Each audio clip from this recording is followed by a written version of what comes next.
Hey, greetings, fellow adventurers. Hope you all are doing well. We welcome to our weekly recap where we break down last Friday's session and get you up to speed for this week's upcoming episodes. So let's cue the intro.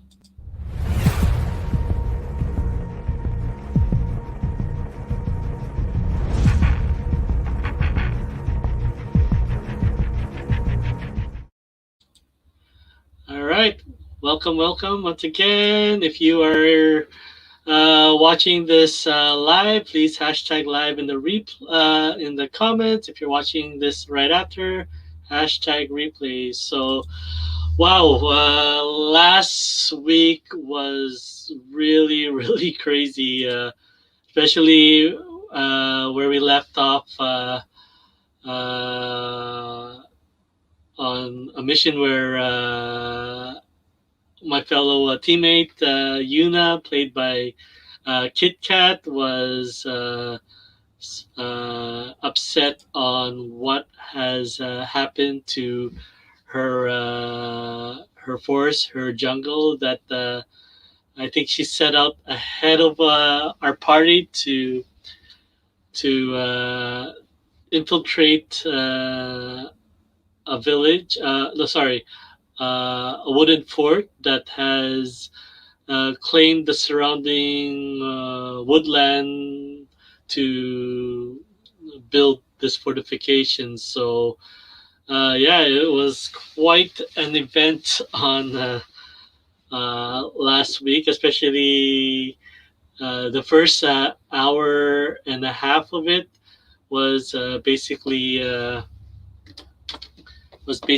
a solo effort, while the other three members were on standby, let's say. All right, so let us switch over to our review screen.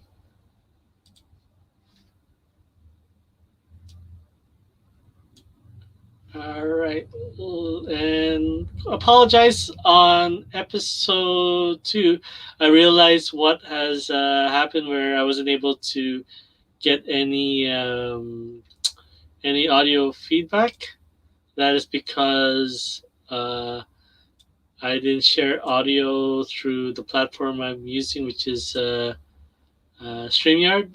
And yeah, so hopefully that will be a lot better this time around. So let us switch over here. Perfect.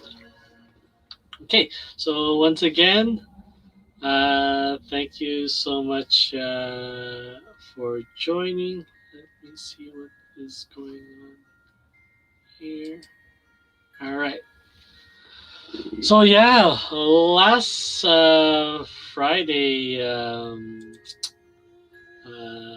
April 9th, was one of anticipation heading into it, and at the same time, and it definitely delivered, where there was a lot of anxious moments with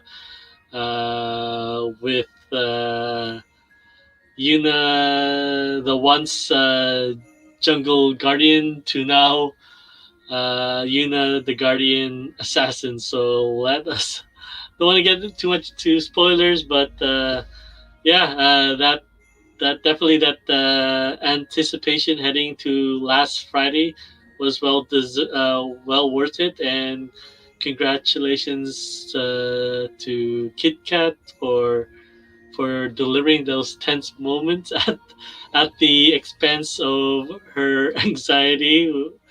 And definitely, yeah, it was definitely tense moments, especially as you can see here with our party being on the very bottom left there, next to my portrait.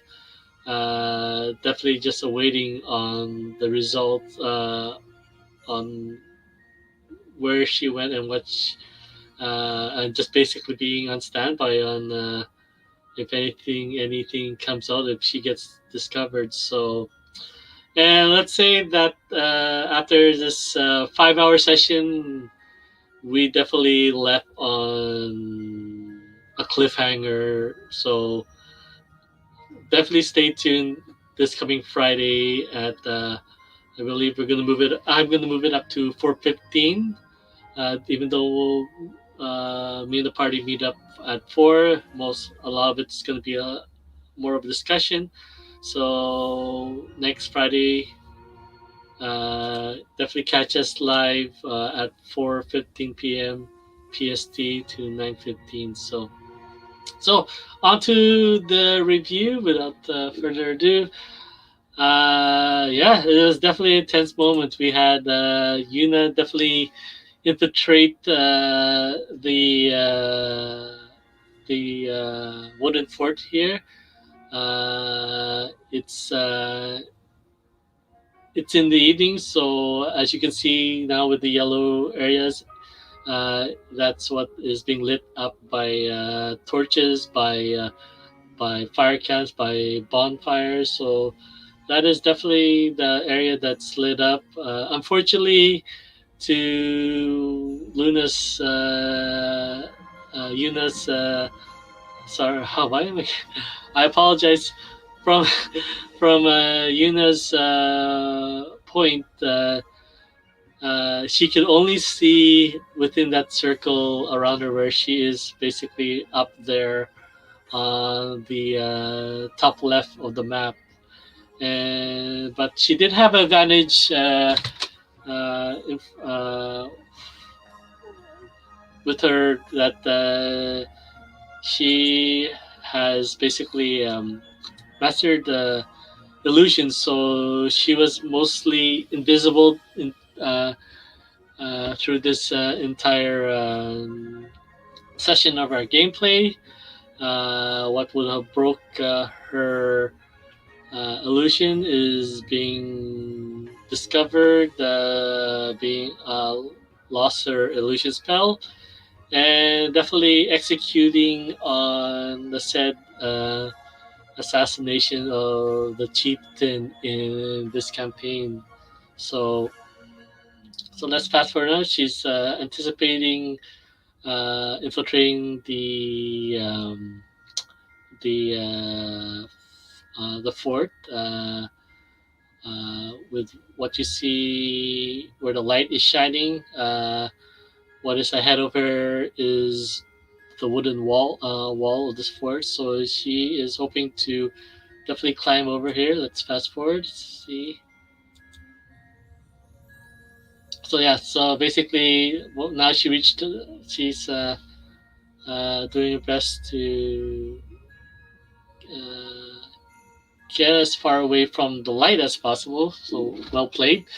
And try to find an opening in the wall where she can infiltrate. So, unfortunately, like I said, she did not have the 60 feet dark vision, so she could only see 5 feet ahead of her. So, and what light source is visible? So. She got to the very top, which is basically, I think, a rock cliff. So definitely reached the edge there. Let's try fast forward ahead, and she uh, rolled to basically scale the fort wall against the rock cliff and infiltrate from there. So here we go. She was able to make her, I believe, climbing roll, and was able to infiltrate the base. So she had basically, let's see, little caves, little huts on her left side. So try not to disturb if there's any residents inside. Where she is right now, basically, what's not being shown here is a hut in front of her. So she is gonna try to attempt to unlock the wooden, I believe, a wooden door, and uh, check inside. But at first, uh, she was able to see ahead of her troglodyte hunters. So the creatures that we weren't able to identify at the end of episode 2 was troglodytes. So uh, let's see. Let's go back. Let's see if we can go back and see if she was able to see what's inside the tent. So yeah, so she got in inside the tent, took a step in, and she saw at least three troglodytes inside. Luckily for her, especially at night, they were all sleeping. So uh, she uh, she wasn't able. She didn't awaken them. So it was another tense moments for her. I would love to share the audio, but we'll leave it at that. You're just gonna have to watch the entire session of episode 3, which is on my channel. So all right, so let's fast forward. All right, let's not get to. So yeah, she was able trying to not get discovered by the residents inside the cave, and trying to make her way if she's deciding to go behind the troglodyte hunter, or to get in front. So obviously trying not to arouse suspicion, and basically not uh,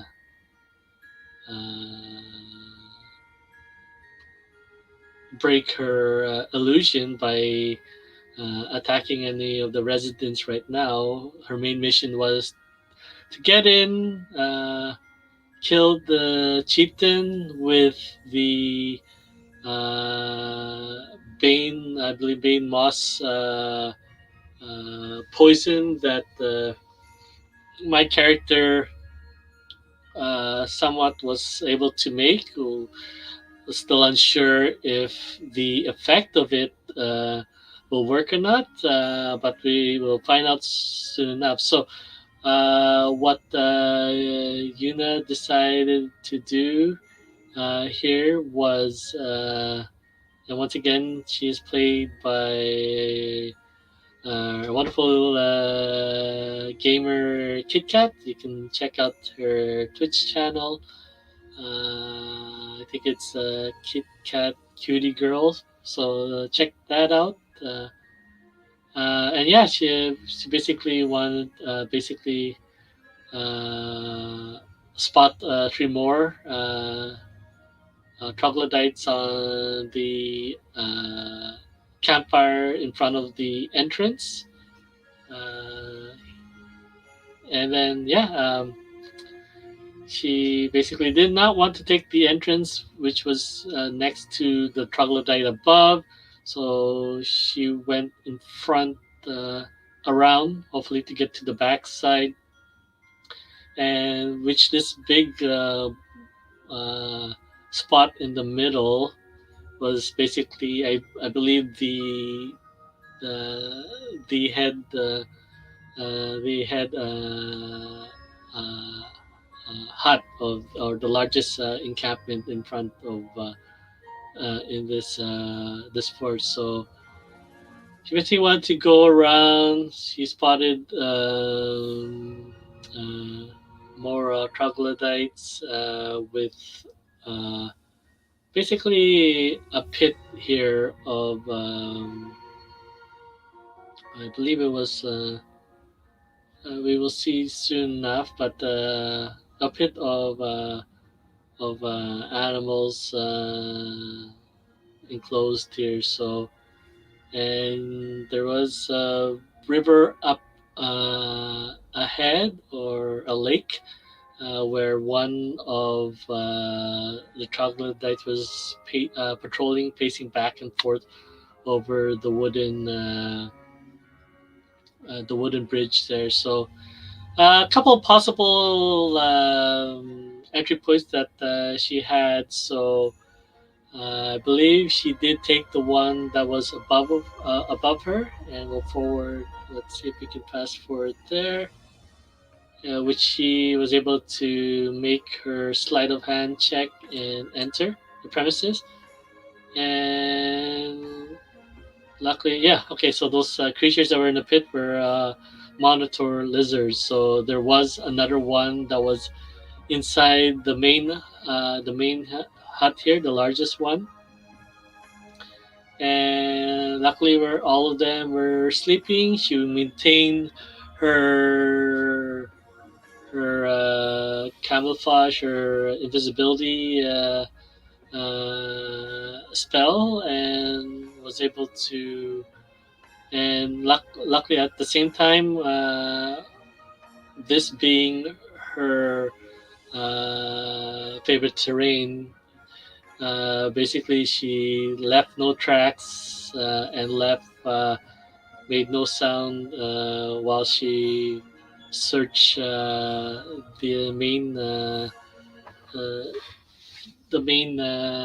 hut here. So let us see what. Uh, so yeah, so we had a troglodyte there, a lizard, a monitor lizard also there. Uh, yeah, definitely was getting really tense. So basically, another shaman there, and yeah, a couple of 2 to 3 troglodytes, troglodyte shaman at the very bottom that I think we missed out here. Let's get so yeah. So 4 guards surrounding him, one shaman, and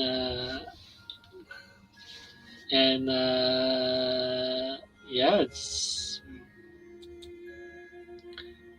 and the chieftain right in the middle. Let's see if we can pause it there.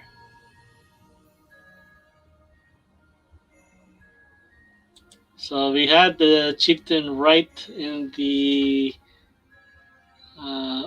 middle. So Yuna trying to be in between the two.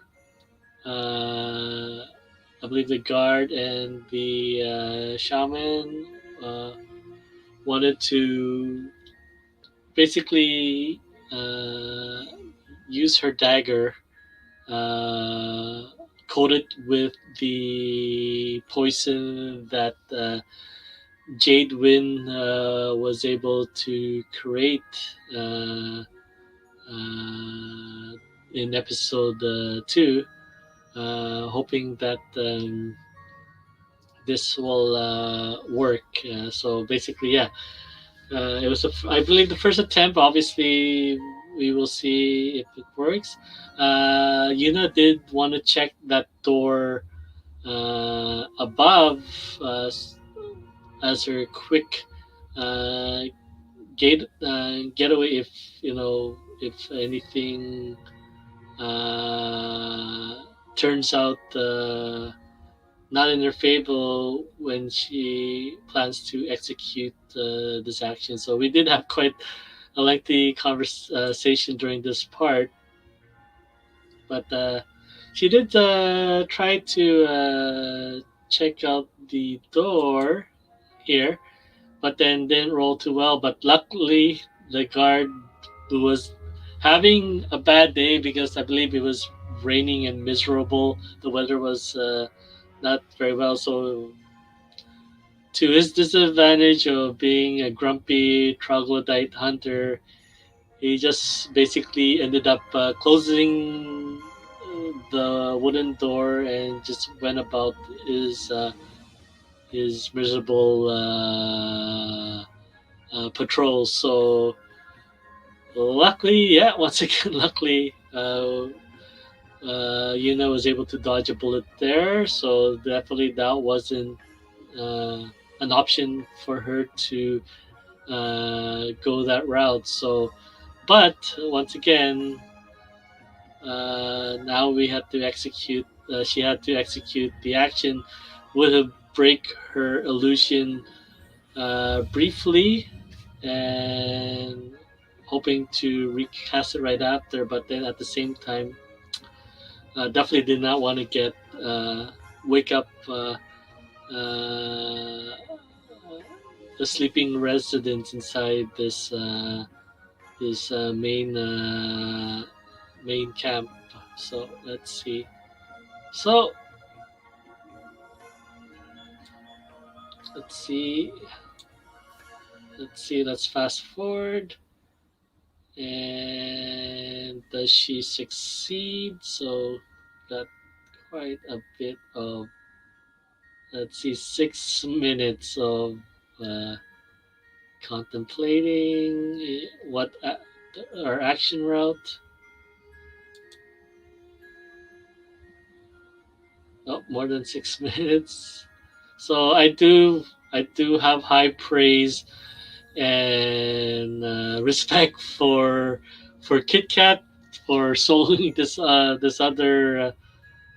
event all by herself. It definitely was a tense moment for all of us, as you know. We had some roles during this entire session. She did have invisibility for 40 minutes. I believe that would equivalent to 400 rounds. So depending on her movement speed, which was I believe at 30. So yeah, we uh, she was able to maintain that cover. And fast forward even more. Uh, so basically, almost 14 minutes of planning out the route. Obviously, for us out of character because our three characters outside. And there you go. She succeeded. She and I was basically my portrait was definitely celebrating for that as the poison worked and it killed him, and obviously the sound uh, wasn't enough. It was quick and it wasn't enough to wake out all the local the I believe four guards and shaman that was around her. So now she was able to uh, recast her invisibility once again, and it's time to make her escape. So definitely deciding on if we should go through the front route with the three troglodytes sitting there around that campfire, or head back to the same direction. So yeah, we basically she went around to the top side. All right, did not even wake the beast up. Got out to the front, right, and didn't create any suspicion with the troglodyte by that fire. And that patrol was basically stopped patrolling because the water started becoming undisturbed, and to that dismay, a hydra came out from the water and killed one of the troglodytes that were by the campfire. And with that distraction, Yuna was able to exit the main encampment, the main hut, and be able to make herself towards the brushes there, the nearby brushes. So, oh, and we forgot to mention. I forgot to mention also during that session within the. Hold on, let me see. To mention also during that session inside the tent, Yuna was able to see. I believe it was a glowing amulet around the chieftain's neck that surprisingly she was able to remove without disturbing the chieftain, who was at the same time managed to roll out away, but yeah, basically went back to sleep, and she was able to remove it, remove the lighted necklace around the chieftain's neck, uh, and at the same time executed. So, yeah. So basically, with all that commotion, with that happening, and her being able to poison the chieftain, and because the Hydra was linked to its master, which was a chieftain, it sensed the loss of its master, the chieftain, and basically, yeah, basically lost control and became Hydra of the wild, and not a Hydra as a pet of the chieftains. So that happened.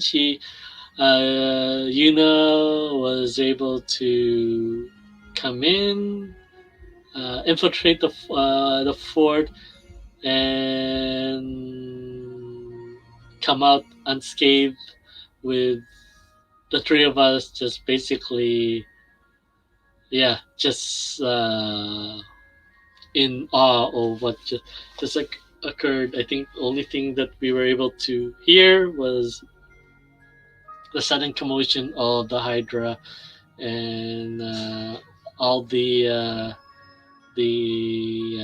troglodytes trying to, I believe, trying to suppress the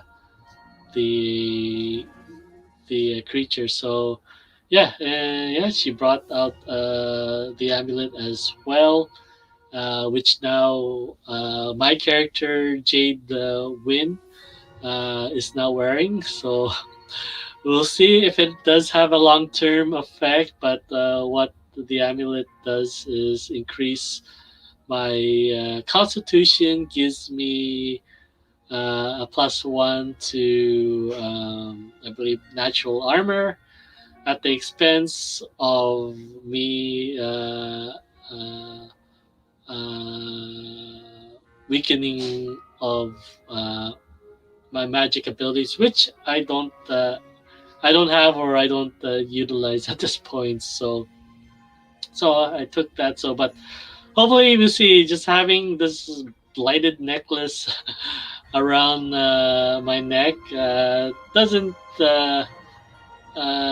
seem right, but hopefully the effect is only as that of weakening of my magic, rather than having any real physical or sickness over time. So we'll find out. I'm hoping to ask that question this coming Friday, and hopefully I get a positive answer that it's only drains my magic, and that is all. So yeah, we definitely got in, and I think this was kind of like the source of where the blight was coming from, or at the same time, why all the wildlife was making that escape here from this area, and I believe heading west to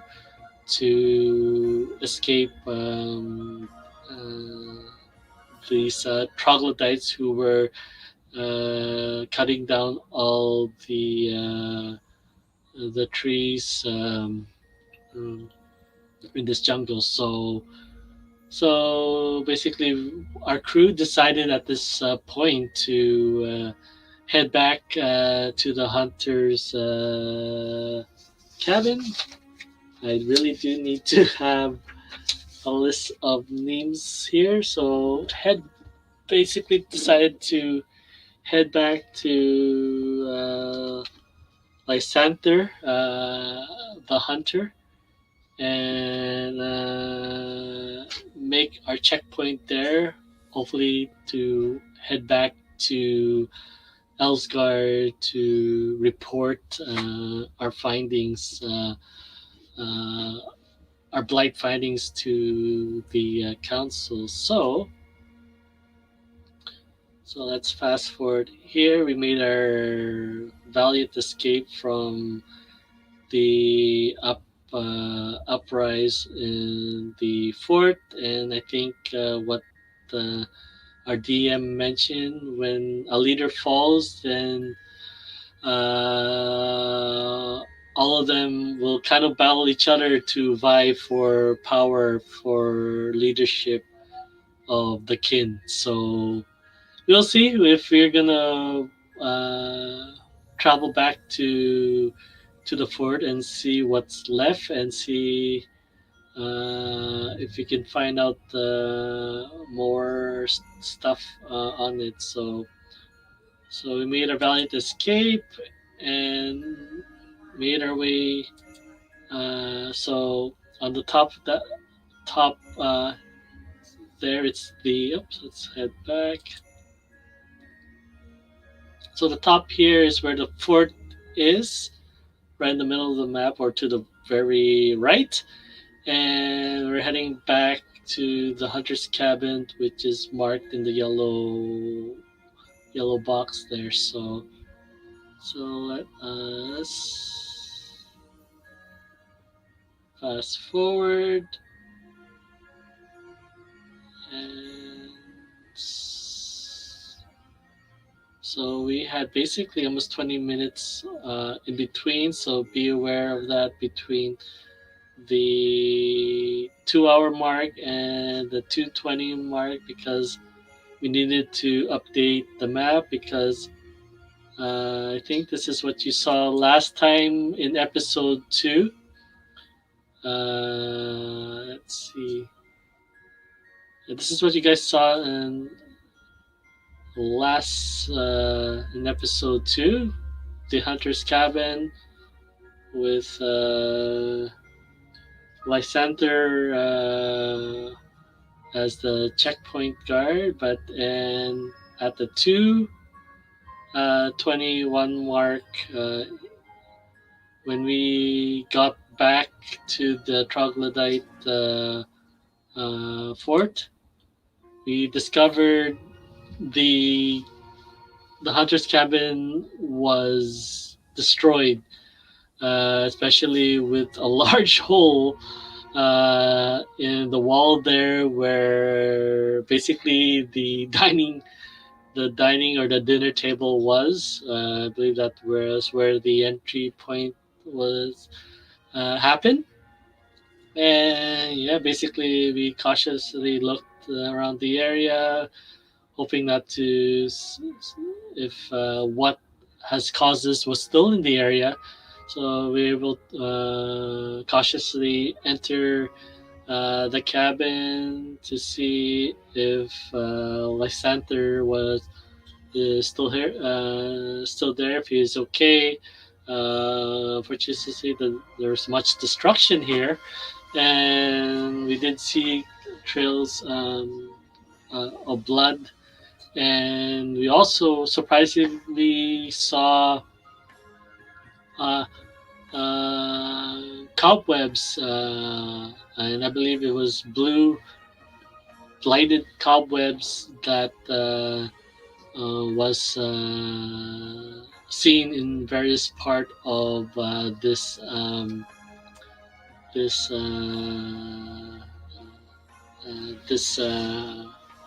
this house. So it was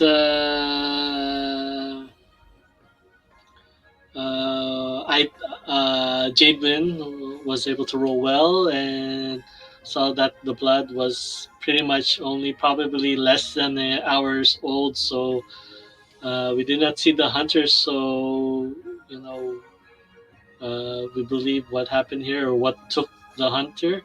We did notice a trail leaving westward from the camp. Drag marks. So whatever took Lysander was only probably less than an hours away. So we did debate if we wanted to go after it, especially.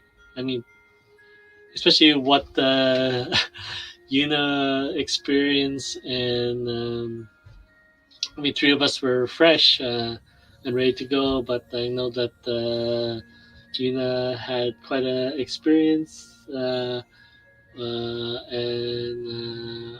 definitely we would have to do our very part to carry for if anything comes up. So our party at this point decided to I think decided to make chase and find the hunter because we did hear yelling from the sound effects. So we did hear some yelling westward. So we decided at this point to make a way in spite of some some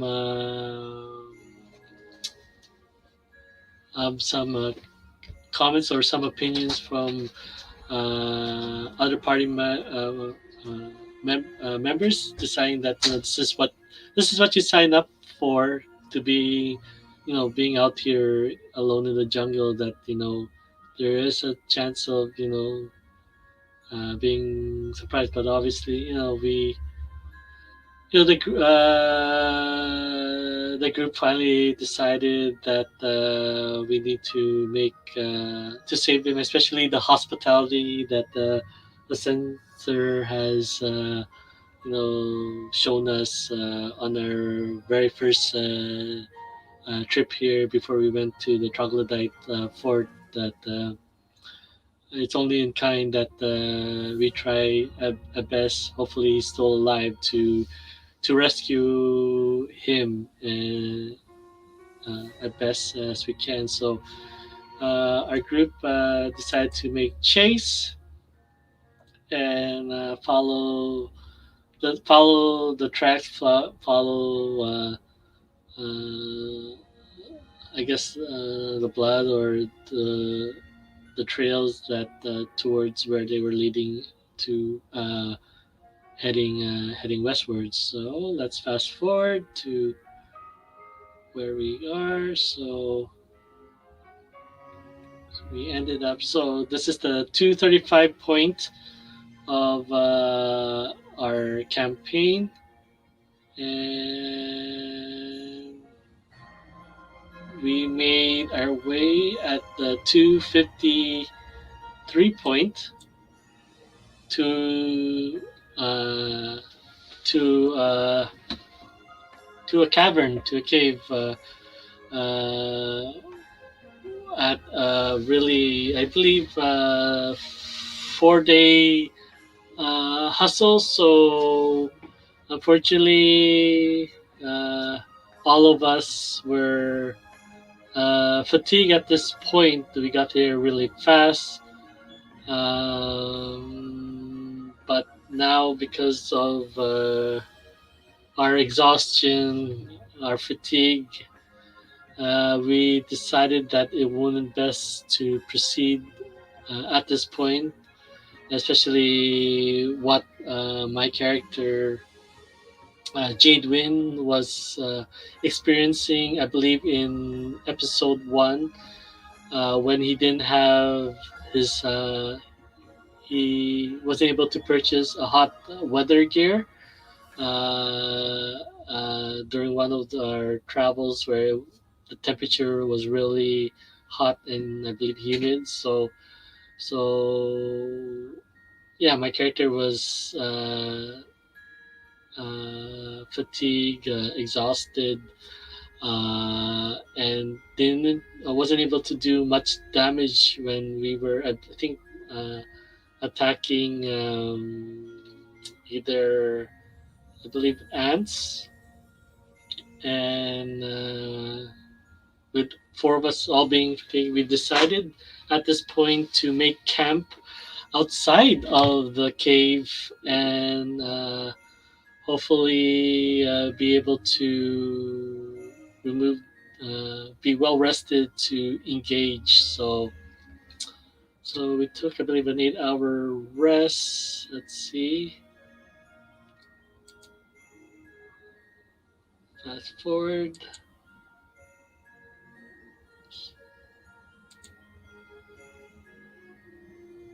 And I think we are at the.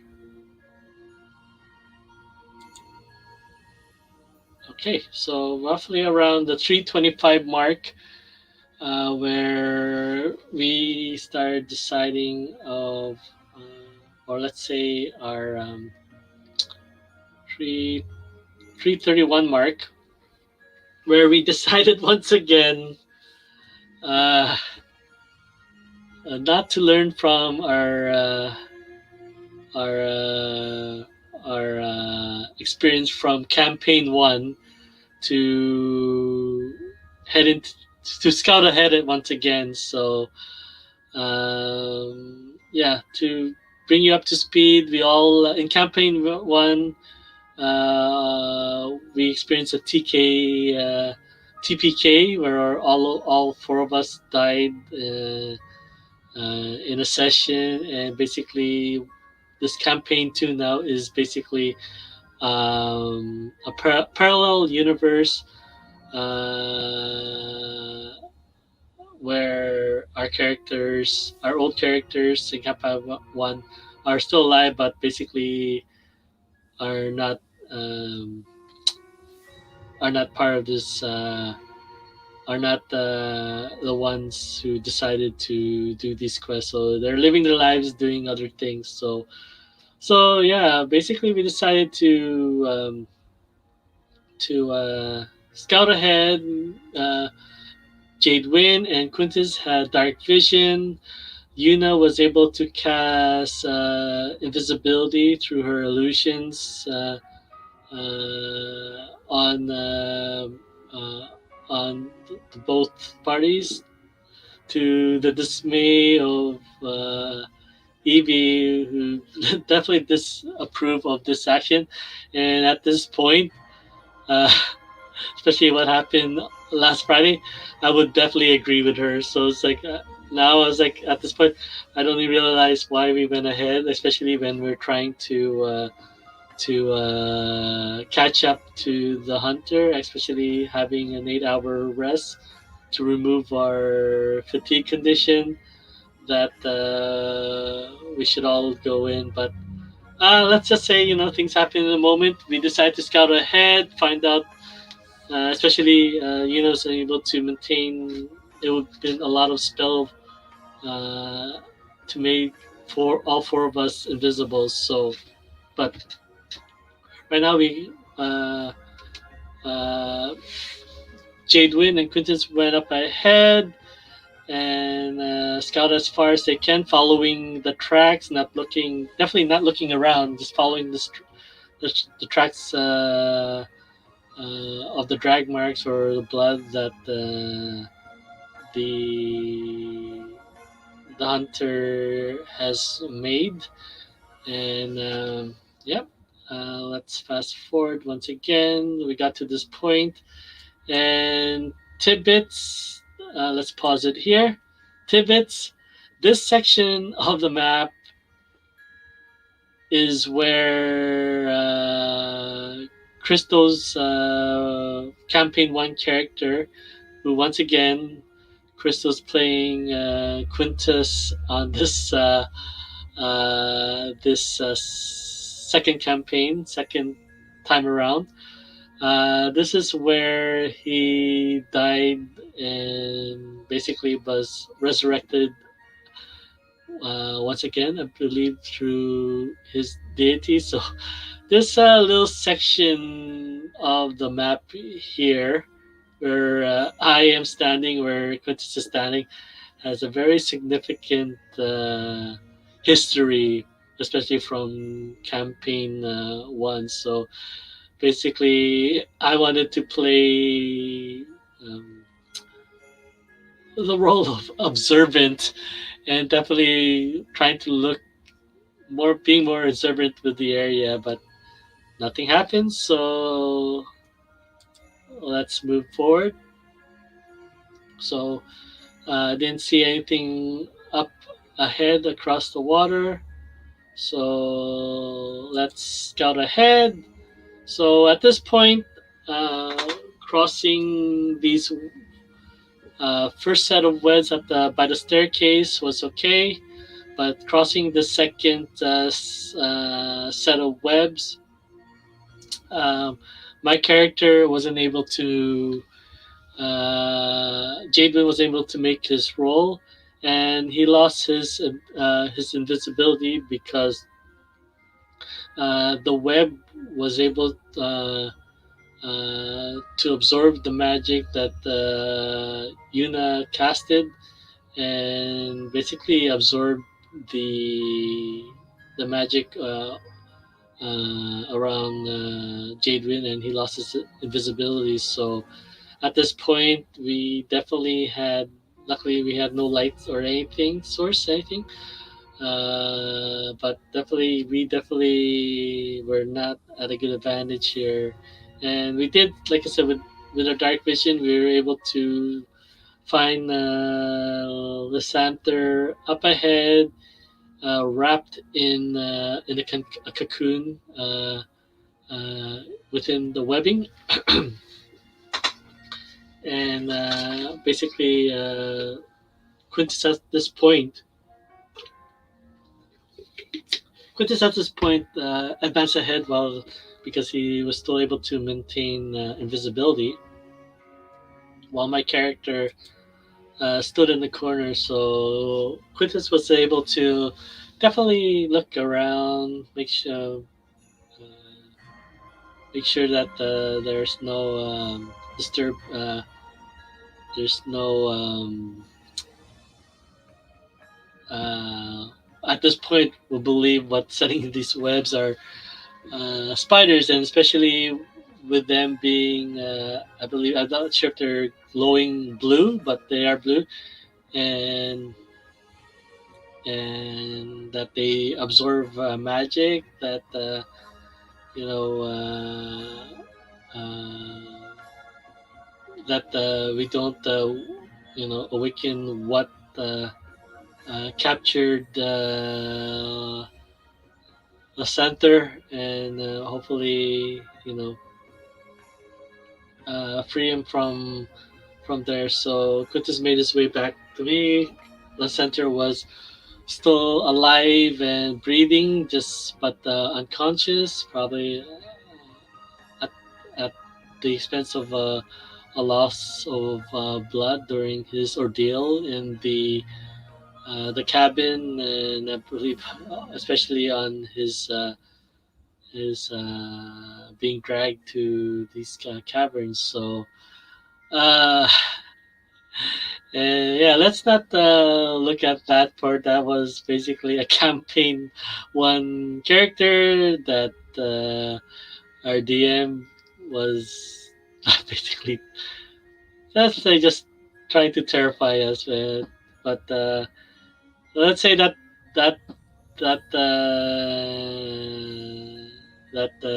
creature was part of our team, and definitely do not want to mess with it. So so we're lucky that they didn't. It was just a little joke. So So we were planning to head back as soon as possible to capture. Oh, sorry, not to capture, but to retrieve the other two members of our party. Because I mean, the whole purpose of scouting ahead was to basically to assess the situation and head back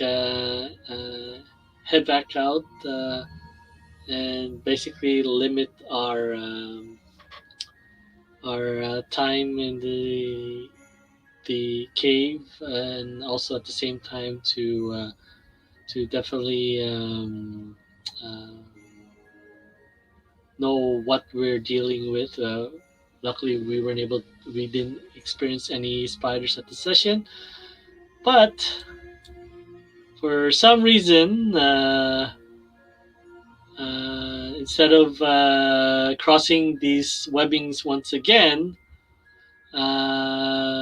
Quintus wanted to burn this webbing away. So what actually ended up happening is that with his sword, I believe he he added fire magic to it, and obviously it cannot be seen because of Yuna's uh, magical illusion set on him. Obviously, we didn't wasn't able to see it, but because this webbing was able to absorb the magic around me,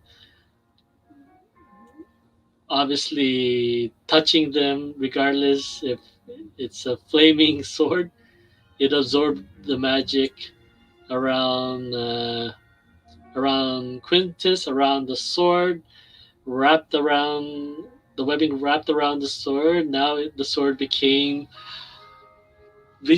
became a flaming torch. So with that happened, as you can see at the very bottom right of the screen, with a flaming torch and lighting up the cave, definitely awaken the blighted mothers. So definitely came with us, but to our very surprise, it was wounded. So we were so debating at the entrance of the cave if it was a good idea to run up ahead, trying to chase this thing down, and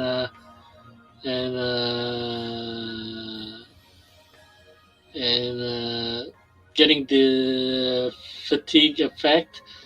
Yeah, it did come at an advantage that we had to deal with a wounded blind mother who wasn't able to heal properly because we were giving chase. And from our last campaign one, the center was not doing well, and I think he was the first human that was affected by the blight. So we do not know if he's affected right now, but he definitely was alive and breathing. So yeah, so what we decided to do at this point was make a valiant run, which I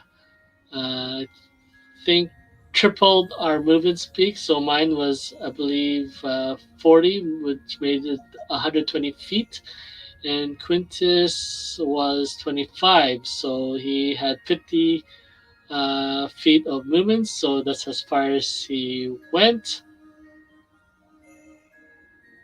I think it's running or. Uh,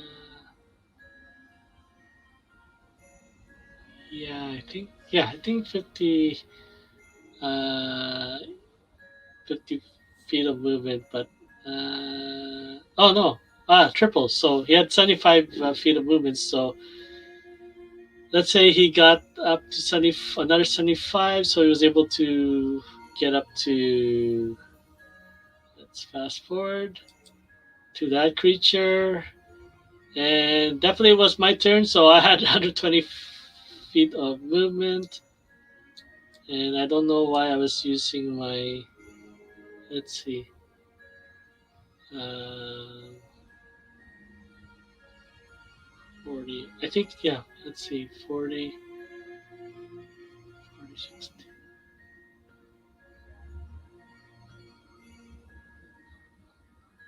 And I had agile, so I believe I didn't provoke while I was, but then I could be wrong. I'll have to check the rules once again. So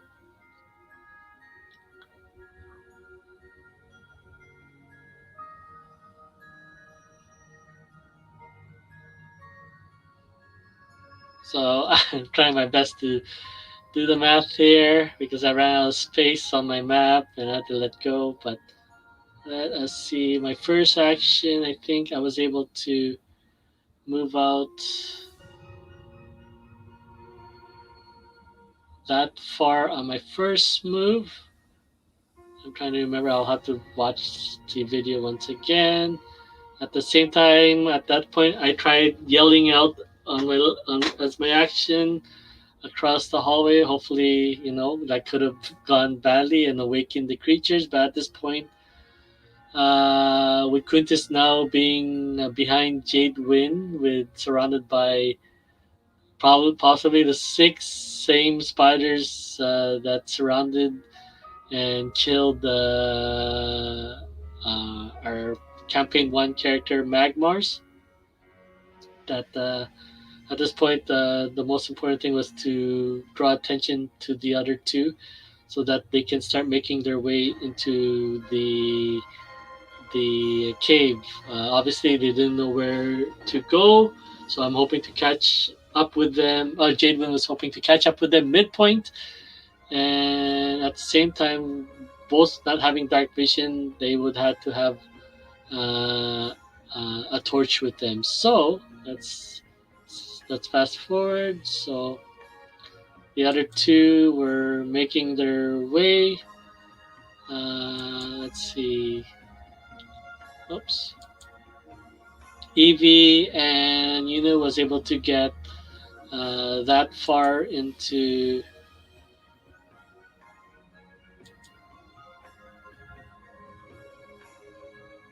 Let's see. Yuna and Evie was able to get. Let's see. That far into the encounter, I think 30 to 40 feet. And yeah, let's just say that on my next 100 feet turn, I was able to get to that distance with only my dark vision, didn't have my torch light up, and eBay was able to run down, captured with the up to the entrance there, as you can see in the map. And yeah, so at that time, that was our second move, and at this time, Quintus was getting attacked. So it was a very tense moment here. So as he was trying to escape on the second turn, the Blade Mother threw humongous webbing that, as you can see, entrapped covered the entire area in blue. So Quintus wasn't able to make his wasn't agile enough, acrobatic enough to avoid the webbing, and once again, for the second time in a row, was entrapped. And that character right there, that was the sixth spider that killed Magmars after being ambushed, surprise attack, and unfortunately, through a combination of natural 20s, a hot streak, basically he got one shot, so he died on the spot. So, but yeah. Anyways, yeah. Let's once again, as I mentioned, this part of the caves has a very significant history, especially, let's just say, deja vu again. We're hopefully not a humongous deja vu, but yeah, basically, uh,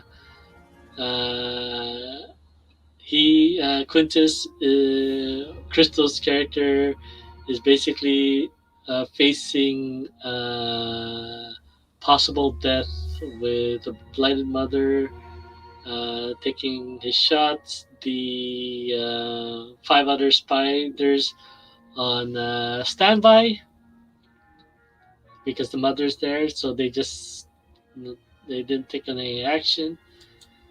And yeah, Quintus was basically getting attacked and basically being brought down to almost zero. And I definitely, on my third turn, I definitely yelled out to the other two, keep your hands on the left side of the wall, just turn left and head back. And definitely did my very best to run back. So, anywho, yeah. So that's as far as my character could go. Definitely contemplating on my next move, what to do next. Uh, Hoping to throw a bomb in the room and at least attack the Blight Mother and one other spider, and hopefully it's enough to scare them, but we'll see. But yeah, Evie and Yuna started making their mad dash, their run to to reach us, and let's just say that she didn't run into the wall. That's as far as she went. So yeah, yeah, pointing out that that's the character that definitely wasn't too was hoping to add another trophy to its kill streak. So yeah, that's as far as we went with our, I believe, our third turn. So obviously this blind mother had its turn once again, and at this point, yeah, as you can see, the HP was getting really low. Quintus was couldn't do much because he was entrapped, encased in a webbing, and basically facing possible death at this point. It was a very intense moment. We got into a discussion with our DM Lexxo on possible scenarios, what Quintus has available to him. Obviously, I think there was a message sent out over Discord to Quintus. So yeah, it was. Let's say Quintus wanted to basically use the his fire damage to radiate outwards and burn and kill the or damage the spiders around him. Uh, I believe Lexo, um, since Quintus being right next to the blighted mother, suggested that he focused that energy in touching the blighted mother, I believe, on the legs. So let us see what transpires on the decision of Quintus. So does he make a radiant damage, or does he? So basically he's back. He's really down to three HP. So does he take the fire burst or channel it on the blind mother? So let us see.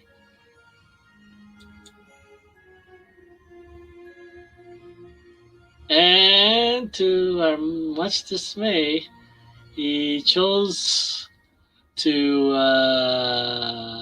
touch, focus all Chana's energy in his hand and touch the Blind Mother, who basically brought the HP way low. And I think I'm not too sure if it basically destroyed one of its legs, but yeah, at the same process of destroying reducing the Blind Mother's HP to basically almost 10% left, he was able to I believe heal himself in the process up to 54. Let me see if I can find that part in here. Uh, let's see if he shows it here. So, but yeah, basically he was able to at the same time heal himself. So let's see.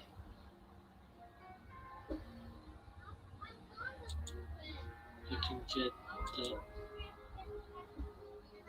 Well, yeah. Anyways, he was able to heal himself, and yeah, it really definitely turned around. So I think we ended our conversation in the session on trying to kill steal his efforts. So we'll see if Jade wins decision this coming Friday if he wants to take the kill his next action this coming Friday at 4:15 p.m. PST. So yeah, definitely stay tuned next Friday. So trying to see if I can get, but anywho.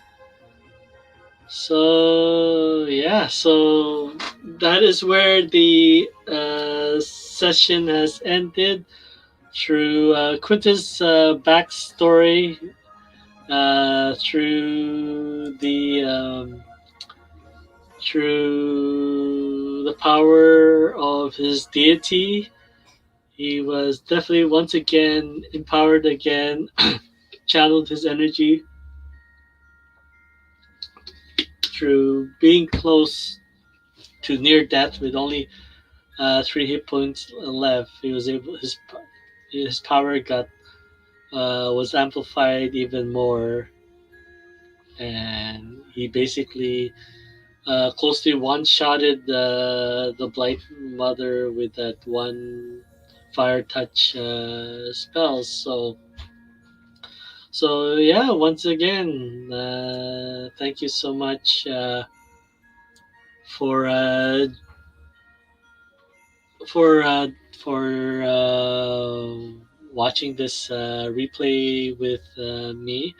That was definitely a crazy start to with Yuna's solo effort at the beginning, and definitely finish at a cliffhanger event with Quintus nearly dying to reawakening. Hence the title of uh, this um, this episode 3. And yeah, you're just gonna have to find out more this coming Friday at 4:15 at 9:15. But once again, so thank you very much, and really appreciate for all of your support Hope you guys enjoy these Friday sessions, these Tuesday recaps, and hopefully, yeah, we can continue to bring these exciting sessions to you. But once again, with we value your support. No, don't hesitate to head over to my channels, whether it's YouTube or whether it's Twitch, and yeah, just follow, subscribe, get your notifications on our following sessions, and yeah, uh, help support us. So once again, we can get this wonderful story, the Immortal Syndicate campaign, to many more viewers, inspire a lot of people, a lot of youth or or veterans to tabletop RPG, and definitely uh, express that creative process and that having that voice, having that imagination of a world that's been brewing in your head finally be told. I am definitely using a platform that I used to build my blog, hoping to tell journal posts through the eyes of Jade Wind. There, you guys can stay tuned to check that out. And yeah, feel free to support with receiving free software at Groove with Ryan, and that will help out. Give you tools in building your own website, bringing your own blog, and various tools.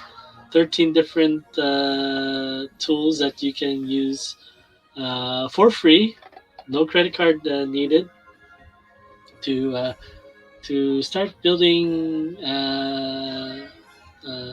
start telling your story, building your brand, and growing your community. So definitely check it out there.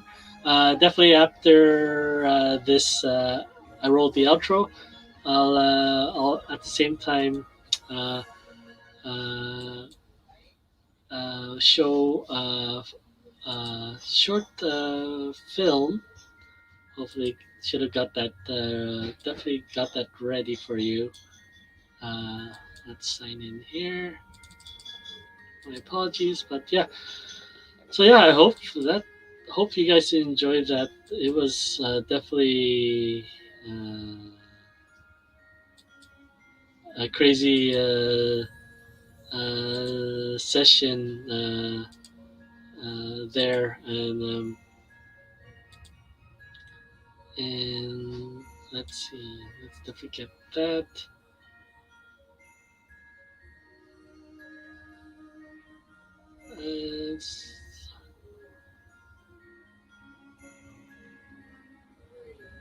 All right, let's get that set up. All right, so it's all set up. Sorry, and once again, thank you so much, and hope to see you this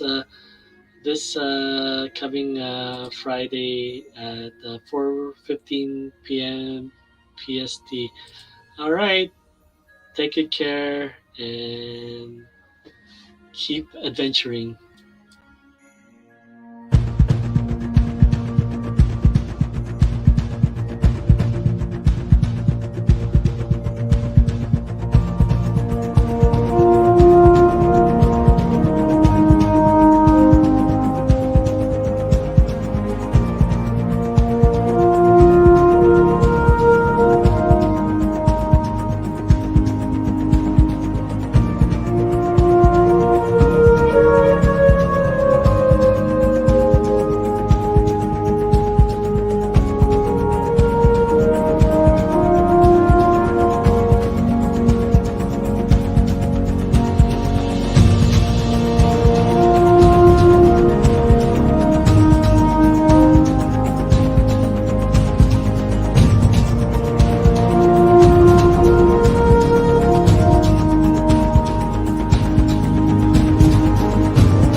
Welcome to Groove.cm. Hi, this is Simon with Groove.cm because hey, customers matter. That's right. After 12 months as the #1 digital marketing platform on the planet, Groove is celebrating with an all-new branding. And moving forward, we will simply be known as Groove. Don't worry though, everything you know and love about Groove and all our apps are still around, and all our brand names are here to stay. We're just moving in a slightly different direction, and after achieving tremendous results in our first year, with close to 500,000 active members, we are now focusing on making Groove the ultimate all-encompassing CRM, the best on the market. You see, we don't just build websites, landing pages, and funnels. We build relationships with our customers, with our partners, with our affiliates, with you. And yes, this is just the beginning. You will learn the absolute best ways to get started on your business, both as a Groove user and as an affiliate, earning potential commissions by simply giving away free accounts. So, if you haven't already, make sure to get all the latest updates, announcements, and training by subscribing on YouTube, liking on Facebook, joining our private community, following us on all our social media, and of course, sign up for your free lifetime account on our website. Take action now. Let me know if you have any questions, and I'll see you on the inside, right here at Groove.cm. You gotta get into the groove.